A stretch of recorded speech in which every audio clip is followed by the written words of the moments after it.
What's happening is that the doors to people's hearts are opening, that your heart center, your heart chakra, if you will, which spins in greenish yellow, that's the color of grass in the botanical world. That color of grass is that color because of 528. In fact, you would not have 5,280 feet in a measured mile if it wasn't for 528. You wouldn't have circles. You wouldn't have any sacred geometry. You wouldn't have pyramids. Pyramids are intimately constructed based on the mathematics of pi, phi. You wouldn't have pi or phi without 528. In other words, you wouldn't have anything without love.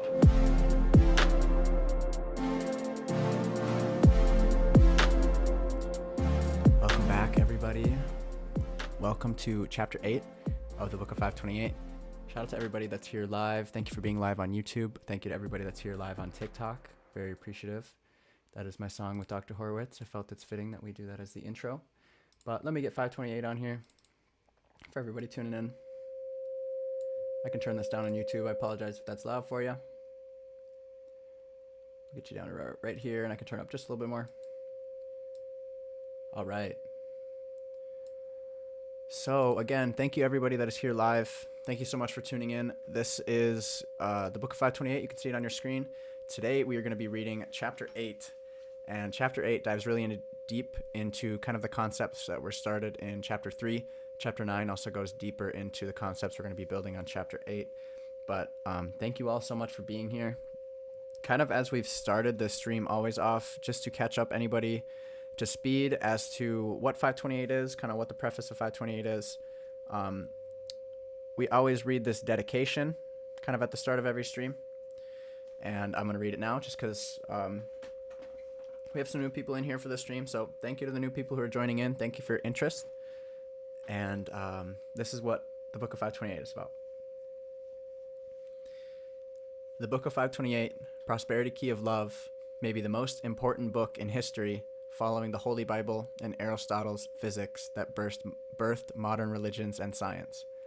The divided worlds of science and religion shall merge from this knowledge of 528, from the musical, mathematical frequency of spiritual energy fundamental to space and time. 528 unites every field, illuminating love for the enlightenment of humankind.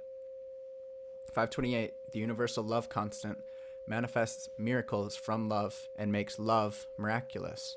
528 is responsible for the constant flow of love that heals and sustains people spiritually.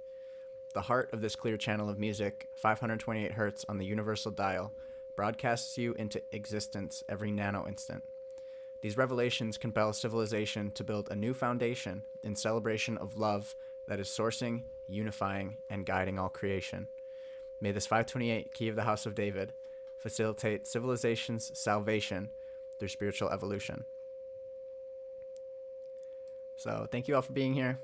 That is the dedication to this book. We're going to scroll down here and get into Chapter 8, which is the next chapter.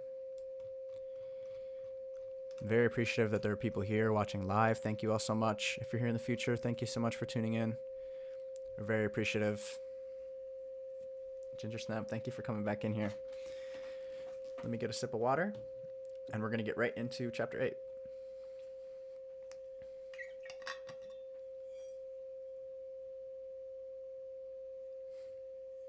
Stacy, thank you for being here. Oh, so ironic that I took a drink of water. So ironic. Here we go. Chapter 8, 528 and Space-Time Probabilities. Water commands nearly 80% of your body weight and 100% of your body chemistry. That makes you susceptible to the Creator's musical math that influences the tides by the light of the silvery moon. Many surgeons refuse to operate under the influence of full moons, especially during flood tides, fearing deadly hemorrhages might result from higher blood pressures. Water, a liquid crystal superconductor of sound electricity. Wow, let me read that again. I gotta calm down. A little anxiety. Water, a liquid crystal superconductor of sound and electricity, receives and transmits electromagnetic and acoustic energy. Contrary to popular belief, water has vibrational memory and can hold an electrical charge. I proved that to members of the American Academy of Anti-Aging Medicine in 2008 by literally love shocking two groups of doctors before the General Assembly. One doctor touched the Love 528 water and they instantly jumped from the charge of electrons moving through their hands held in a circle.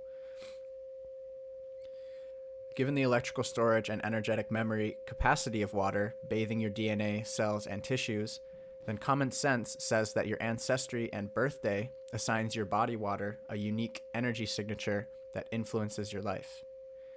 Aging reflects your inner time clock ticking. Calendar days and years are determined by resonating planets cycling around our solar system.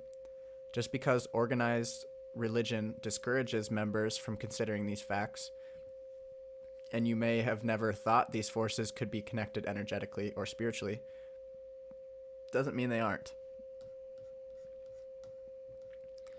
What is hard for some people to grasp is that two or more people, unique energy beings, might come together in search of love, family, community, and divine communion by destiny, not simple serendipity. If water can hold a charge and lunar cycles move tides, then your relationships and destiny might flow similarly according to the musical mathematics of divine design. Indeed, you are regulated by the same musical mathematics that directs the stars to their positions on any given day. The destiny or destination of planets are mathematically predicted all the time. So theoretically, your destiny might be measured similarly and systematically predicted by knowing the mathematical harmonics and disharmonics associated with the planets in relation to your coordinates in space-time at birth. A database could be developed to correlate historic events and predict future probabilities. Acquired knowledge could be valuable in your life. You may choose to avoid evolvements that the mathematics predicts might harm you, or gravitate to experiences that might help you fulfill your greatest heartfelt goals. Knowing your divine destiny might help you naturally express your greatest gifts as an individual or reconcile your weaknesses. Trade-offs, however, are the same for those considering astrology, such as misinterpreting the data due to personal biases. You certainly do not want to limit your life to what any analyst or man-made system says while choosing to follow your divine callings. In any case, this subject is fascinating, and based on the revelations in this book, a math-based system seems reasonable, feasible, and potentially beneficial. Such a system might benefit psychology and psychiatry greatly and save time, money, and the risk of deadly drug addictions. A person's spiritual inheritance affecting harmony versus dissonance in relationships or career choices might be valuable intelligence to pursue. This is the first passage. It's called What is in the Cards? Thank you to everybody that's here and that just joined in. To consider this question of musically mathematically administered reality impacting your destiny, first consider an old card game called La Hare that has played a role in the development of mathematical probability theories. If anybody knows what that game is, La Hare, shout out to you. I do not. La Hare has also been referenced in advancing game theories by mathematical studies of games pioneered in 1940s by von Neumann and Morgan Stern. This knowledge has been applied with some success in economics. In 1982, Maynard Smith advanced evolutionary game theory, adapting the study of optimal strategies in games to model processes in biological evolution. Spiritual evolution is what you're learning about in this book as it pertains to musical frequencies or mathematics. Similarly, La Hare has been referenced in the scholarly writings by Benjamin C. Jansen, who borrowed from the heads of Enlightenment mathematicians a truly novel and unified mathematical theory of probability. La Hare is played by two people with a standard deck of 52 playing cards, without the two jokers. One player is designated the dealer, and the other the receiver. In La Hare, a king is ranked high and the ace is low. The dealer gives one card to the receiver, then takes one. The receiver may choose to exchange cards with the dealer unless the dealer has a king, in which case no exchange occurs. Then the dealer may choose to exchange with the top card of the deck unless the top card is a king, in which case no exchange occurs. The reason why I emphasize the word king in this description is because the king card designates the musical mathematics of a leadership position within the deck. This is just like real life, wherein the royal family and bloodline plays a dominant role in history and evolving the New World Order. The king card also plays a dominant role in an ancient system of analyzing human relationships discussed below. So this next passage is diving into the musical math in a deck of cards. Wikipedia, a source of filtered intelligence, provides a brief entry on playing card symbolism as follows. Popular legend holds that the composition of a deck of cards has religious, metaphysical, or astronomical significance. Each suit of 13 cards represents the 13 months of the lunar cycle, or the lunar year. Since the sidereal lunar month may be approximated as 28 days, each suit is equal to 364 days of the year. Similarly to the whole deck of the 52 cards represents the 52 weeks of the year. Therefore, the whole deck is equal to 364 days of the year. The 52 weeks in a year are divided into 4 seasons of approximately 13 weeks each, reflecting the 4 different suits. The ace is symbolically alpha and omega, or the beginning and the end. The 2 colors, red and black, represent polarities like yin and yang, or male and female. A standard deck of cards also contains 2 jokers, or wild cards, that are removed from play during most card games. The 2 jokers are considered cards out of time. The creator and adversary appear to operate beyond space-time, unlike mortals. The 52 card deck, plus the 2 jokers, reflects the mathematics of 528 Hz frequency sourcing sacred geometry. Recall in Chapter 3, Vic Scholl assessed correlations between pi, phi, and 528 that also included the number 52. He also determined that the numbers 72 and 144 are factors in pyramid sacred geometry based on 528 in relation to other solfeggio tones. Figure 9 provided a 36-pointed star cymoglyph based on 528's cymatic impact on water. Figure 20 shows a perfect 6-sided water crystal formed in a 360-degree circle formed from the sun of the sound, fundamentally resonating in 528 Hz. These are these figures kind of showing all this happening. Jaylene, no, I did not write this book. This book is by Dr. Leonard Horowitz, and we're going to be interviewing him following this series. Continuing. Similarly, figure 21 provides a 360-degree circle divided into 20 seconds. Notice the numbers of 72 and 144 in approximately the same positions as the mi and so notes in the perfect circle of sound shown in figure 33, and recall this devil's interval in musicology involves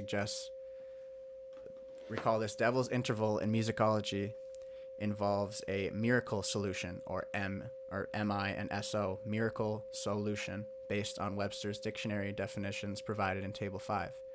Notice also that all of these numbers reduce to 9s, completion, according to Pythagorean math. Notice also that the third division yields 54 degrees in every star decahedron, also shown in figure 21. 54 is the total number of cards, including the jokers, representing God and Satan. And those are represented in these 2 figures here. Talking about a deck of cards, that's really interesting. Continuing. This is a quote from Albert Einstein. Given the preponderance of these numbers, one certainly is tempted to believe... Oh, never mind. This isn't Albert Einstein. This is Gary Val Tenuta. I'll start over. Given the preponderance of these numbers, one certainly is tempted to believe a message is trying hard to come through, said Gary Val Tenuta, a cryptonumerology investigator who joined celebrity author Greg Braden in advancing the God's Code relationship to DNA. On an intuitive level, Tenuta wrote, as it has the feel of something that might make sense if only we knew the precise context in which to place it. A message is trying hard to come through. Moving on to the next passage. God does not play dice. Shout out to everybody that is in here right now. Sally Han, shout out to you. Thank you for coming in here. I appreciate everybody in here. God does not play dice. Albert Einstein said, God does not play dice with the universe. And celebrity science Stephen Hawking sought to reconcile his statement. Here's what he concluded. This is an excerpt from Stephen Hawking. Whether the universe evolves in an arbitrary way or whether it is deterministic, the classical view put forward by Laplace was that the future motion of particles was completely determined if one knew their positions and speeds at one time. This view had to be modified when Heisenberg put forward his uncertainty principle, which said that one could not know both the position and the speed accurately. However, it was still possible to predict one combination of position and speed, but even this limited predictability disappeared when the effects of black holes were taken into account. The loss of particles and information down black holes meant the particles that came out were random. One could calculate probabilities, but one could not make any definite predictions. Thus, the future of the universe is not completely determined by the laws of science, and its present state, as Laplace thought, God still has a few tricks up his sleeve. Coming back in here, shout out to you. Thank you for coming onto YouTube, Salihan. Hawkins' accurate conclusion derives clarification. The future of the universe is not completely determined by the laws of science, but they are determined by God, whose tricks include a holistic relationship with the master matrix that is incomprehensible to man and supersedes scientific analysis. This is certainly proven in my life from age 8 when I intuited this destiny God paved for me to advance this work heralding the key of the House of David and Bible prophecy, yet it was written by Moses and John the Baptist thousands of years before I was born into the bloodline of David. It occurs to me now that King David could not have lost against Goliath because the deck was stacked against the giant by this same trick that Hawkins acknowledges. The fact that Goliath's destiny was sealed, as is yours and mine, by an unmeasurable force and unfathomable master plan, helps ease the stress and strain, including impatience, in your life, knowing you are on God's schedule and the things you desire are still manifesting. Alternatively, if the complete future were known to you in advance without any mystery, then your tendency towards apathy, laziness, and boredom would probably make you more cynical, depressed, dysfunctional, suicidal, and deathly ill than you are already, inconsistent with God's love and game plan. Some people might argue that this is all sacrilegious and blasphemous. Others would say my evidence is shoddy, coincidental, or blindly biased, which is a reasonable argument against trusting numerologists, tarot card readers, astrologers, destiny card system devotees, and religious fundamentalists, since they all express personal biases in their own analyses. Moreover, the game of life could not be correctly called an experiment based on these revelations, because Einstein was right. God does not play dice, even though man's choices are like a crapshoot. Science assumes the null hypothesis when experimenting. That means it always assumes nothing is happening among the variables, or there are zero relationships operating. Experiments also assume there is something unknown that shall be revealed by the scientific methods and materials used to test null hypotheses. But since everything you now know and see is determined mathematically to be related to 528 Hz frequency, this fundamental relationship between love and all creation is grossly neglected throughout science, proving all science is not only limited, but biased by paganism. So Hawkins' trick, played on science, is the same message sought by Tenuta. Love is the alpha and the omega. Heisenberg's uncertainty principle will now need to be revised to accommodate the universal love constant, 528, the commonality among all of the systems and scientific and probability analyses and measurement. It has been wisely affirmed for millennia that God is love. We have been tricked into thinking love is fleeting and personal rather than divine, eternal, and fundamental to society. This message of Love 528 reveals God is love, and he shows her hand in every relationship throughout creation. The central mission of Love 528 in the matrix of math that deals all the cards compels you towards self-realization of the love that lies within. Love 528 always honors all players in the game. Love 528 is the fundamental force burning in your heart, compelling you to make a choice to be part of the solution in every situation. We're going to move into the next passage. Thank you all for being here. This next passage is called Destiny Cards, which is ironic. Somebody asked to pull my Destiny cards yesterday on stream. With the background above, More clues of God's plan for you may be found by researching the obscure destiny card system involving matrix math and probability. Years ago, a political activist in Hawaii introduced me to the destiny card system, saying it was based on the mathematical coordinates of planetary positions at the time of your birth. This analysis, therefore, shared fundamentals similar to astrology and numerology. Astrology and numerology don't scare me as it does those who identify with the Christian fundamentalism, mainly because I have faith that God doesn't play dice with the universe. While backpacking in Israel before starting college, the summer of 1972, I visited the ruins of an ancient Hebrew temple that indicated me that my ancestors apparently honored astrology or some form of it. At first, I was highly skeptical of the destiny card system. Then I considered the solidly proven effect of moon cycles on sleep, blood pressure, and behavior. I now accept the theory that planets in our solar system can impact people like a digital download. Theoretically, a cosmic download or influence on your life is administered electromagnetically, gravitationally, vibrationally, or musically, mathematically. Likewise, the destiny card system operates musically, mathematically, empirically proving to users that your destiny is influenced by the planetary positions on your birthday. Figures 23 through 25 show the destiny card spreads. Some career counselors and human resource officers claim the system of researching the cards on these spreads quickly reveals valuable information about the players. They use the cards to consider probabilities for getting along with others on teams and succeeding in certain areas. Simply put, the destiny card system spreads are used to relate personalities and probabilities mathematically and systematically. In 2004, author Robert Lee Camp published Love Cards and Cards of Your Destiny. The former caught my attention due to my interest in Love 528.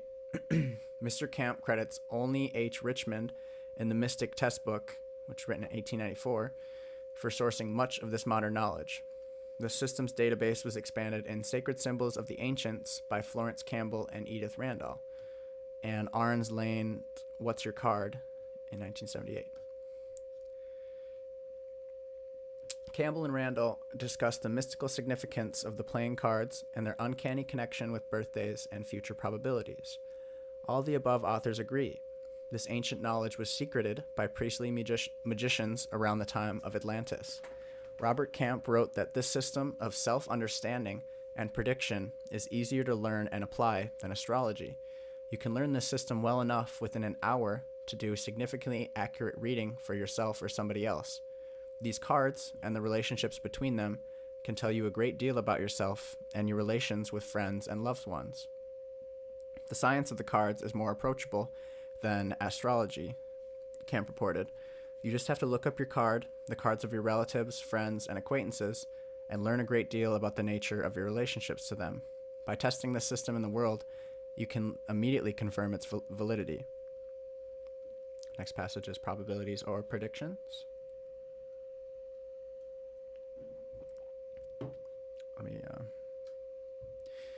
What is the difference between predicting game outcomes using mathematical probabilities and a calculator compared to predicting life outcomes using cards that represent data recorded over time from observed, even historic events? Everything is operating, after all, according to the mathematical musical laws of physics and the acoustic matrix of creation. Your calculator works with readable digits linked to and based on mathematical formulas or equations. Alternatively, the destiny card system begins with a card linked to two spreads, justified by history and observations of social and behavioral outcomes. Your birthday tells you your card and provides the personal significance of that day for you.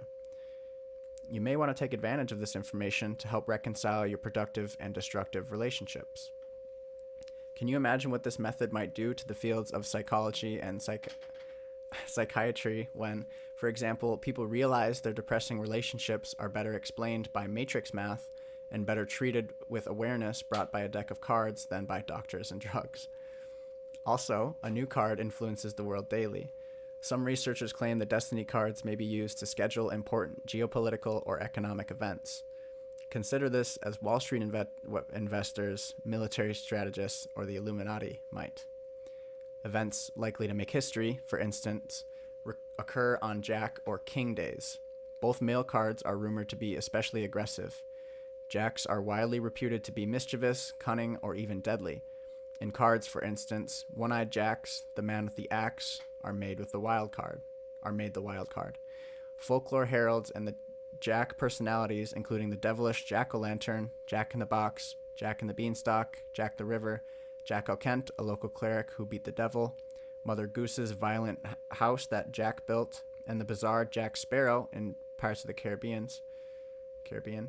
A quick review of war dates in history found Jack and King cards often coincided, including D-Day, Normandy, June 6, 1944, July 4th, 1976, the signed Declaration of Independence, signed at the end of the Revolutionary War, December 7th, 1917, the day the United States declared war on the Austro-Hungarian Empire in World War I, December 7th, 1941, the attack on Pearl Harbor that prompted America's engagement in World War II, and September 11th, 2001, the 9/11 attacks on New York's World Trade Center that falsely justified America's war on terror and the Patriot Act, creating a virtual corporate fascist state in America. And recently, December 7th, 2010, the day the WikiLeaks scandal broke, jeopardizing American banks and threatening global economic collapse. Traditionally, global economic crises fuels major wars. Now you can appreciate why the inside players would want this knowledge generally neglected or discredited so they can maintain an advantage. On to the next passage, the Illuminati and Earth's destiny. People in the know generate great wealth and power using secret knowledge. This includes the creative math through which the universe is continuously, musically, and fractally constructed.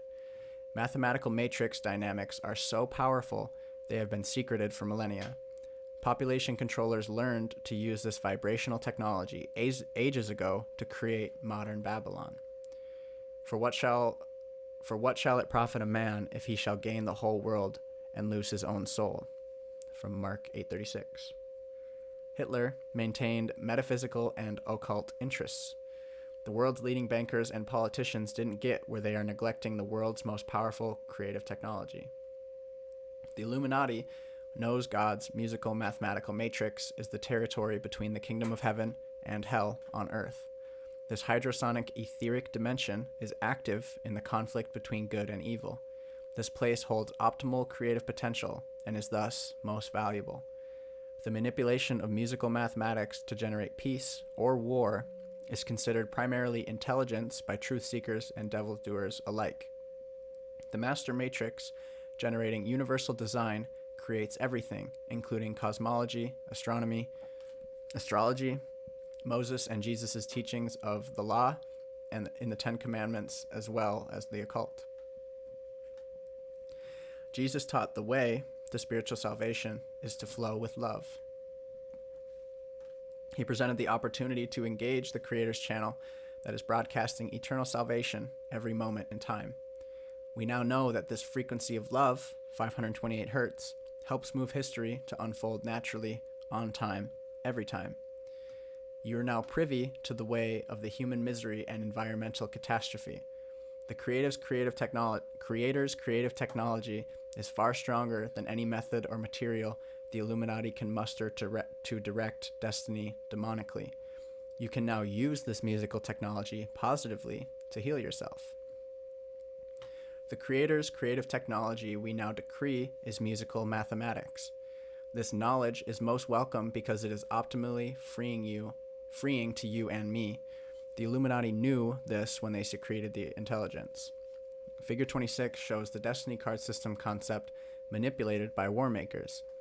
The U.S. Defense Intelligence Agency created a playing card deck for Iraqi war targets. Likewise, consider Las Vegas.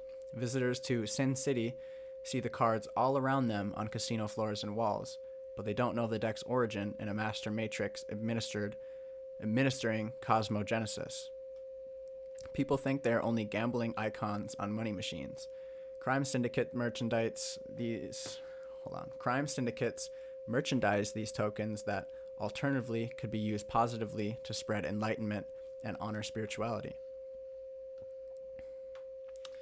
Shout out to everybody that's still with me. Thank you all. The next passage is the wisdom of Solomon and traits of David. The greatest blessing God gave humanity is your ability to choose your destiny, as God has casted it in the perfect matrix made from math and music. A wise person chooses to recognize this and live in balance and harmony with this matrix, destiny, and enlightened spirituality. This greatest truth shall set you free only if you choose to take advantage of this opportunity. Besides free will, you are encouraged to learn the valuable blessing of wisdom. This wisdom was sought by Solomon, who built God's terrestrial temple, a metaphor for your own illuminated body. Wisdom often comes from life lessons learned the hard way. Your elders know this from being around long enough, having gained wisdom through the school of hard knocks. Solomon sought wisdom to administer justice in a world of good and evil. King David, Solomon's father, celebrated this wisdom and his relationship with God. He played a 15-string healing harp and shielded himself in battle with the Star of David. It would be nice to know David's destiny card, but this knowledge is obscured by the Hebrew calendar differing from the Roman calendar used in the destiny card system. Despite this uncertainty, destiny card authorities claim the King of Spades must be King David's card. There's an uncanny resemblance in qualities between what we know about David and what we know about the King of Spades. This card exclusively presents on January 1st in the destiny card system, so the odds are 1 in 364 that you would find a King of Spades. This card uniquely and powerfully stands at the top of the two primary spreads. I suspect the King of Spades, with New Year's energy, is most empowered by Love 528. It is, after all, due to love and joy that people bless each other every year on January 1st by affirming Happy New Year. The King of Spades is described as a person who can master anything they choose. As the most powerful of the kings, the King of Spades is equipped to handle enormous responsibilities, but it seems that this commission is too great for many New Year's babies to bear. King David, you may recall, was not responsible enough for the honor of building God's temple. He became too distracted sexually. Many King of Spades males choose to take less responsible and more fun and creative path of the Jack of Spades, their personality card, explained Camp. These people are fixed and immovable. They are not swayed by others' opinions or by any of the usual forms of persuasion. They live their life on their terms. They usually insist on some amount of respect from others. They just gravitate to the top because they feel they belong there. This is certainly the case for J. Edgar Hoover as well, who, besides being implicated in John Lennon's murder, infamously blackmailed nearly every powerful politician during his tenure as FBI director. Other examples of famous King of Spades people include Revolutionary War activists Betsy Ross and Paul Revere. Throughout history, kings have ruled most powerfully. This dominance is reflected in both Lahir and the Destiny game, wherein kings rule those of lesser vibrations according to their numbers. For millennia, this power to control and rule was simply accepted as spiritual inheritance of the kings. The subjects prayed for those who governed. The phrase, "God save the king," meant the kings needed saving from their blind egos. People prayed that by the king's saving, they would rule judiciously with wisdom. Moving into the conclusions of this chapter. You have a role to play to help fulfill civilization's destiny. We're going to read that again. You have a role to play to help fulfill civilization's destiny. You have choices to make. Wise analysis or foolish paralysis are your options. Knowing your card and your strengths and weaknesses can be most helpful. You accept by your silence the ongoing consequences of the Illuminati's manipulations. Alternatively, a compassionate, intelligent New World Order awaits a rapidly growing awakening of peacemakers. The musical mathematical matrix is calling forth this remnant now. Those who choose to love unconditionally are hearing this call first and loudest. These music lovers shall inherit the earth by attracting and sustaining prosperity in all ways from a place in the orchestra leader's heart. We are all encouraged to seek this foremost prospering place before engaging lesser passions. And that is chapter 8 of the book of 528. The next chapter, being chapter 9, is Divine Music and the Key of 528. So for those of you on TikTok, I'm going to stay on TikTok. We're going to take just a tiny break on YouTube. I'm still going to be on here though. But for those of you on YouTube, I'm going to take a 5-minute break. We're going to come back here at 1:45 and we will continue streaming on chapter 9. I've been breaking up the chapters into each individual videos so that people can tune into the specific chapter they'd like. But thank you all of you who are here, who listened on YouTube. If you're tuning in here in the future, thank you so much for being here. For all of you who are here live, I will be back here in 10 minutes. Okay, see you in a little bit. Peace. All right, TikTok, let me